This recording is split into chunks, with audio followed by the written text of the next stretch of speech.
Hello, my name is Will, but you probably know that, and I will talk to you today about my love of books and reading. When I was 4 years old, I first started reading books.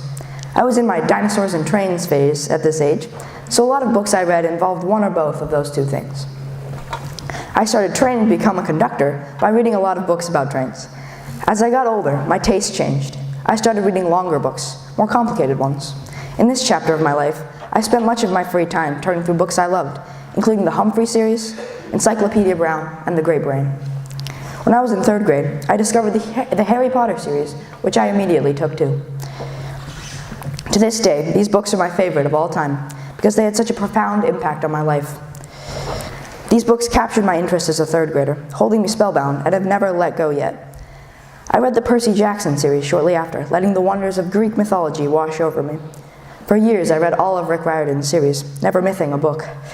In these years, books were my life. All of my friends traded books back and forth. I read so many great books during that time, expanding my preferences from novels, which I had usually read beforehand, to war nonfiction and sci-fi. One day, I was waiting for the bus. I had sat down at the bus stop to peruse an excellent book I was into at the time by the name of I Am Number 4, which I strongly recommend if you're interested. When I finished the book, I looked up and realized that I had been sitting at the bus stop for 30 minutes. 3 buses had come and gone within 5 feet of me, and if you've ever taken the Muni, you know how loud those things are when pulling over.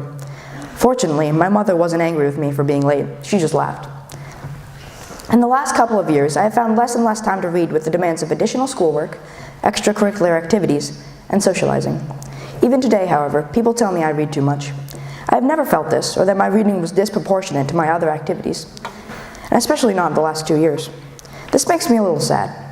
I find some of my peers seem to see reading as a chore, or feel forced to read specific books. As a result, they replace reading with other activities, such as Netflix or video games. I wish this was not the case.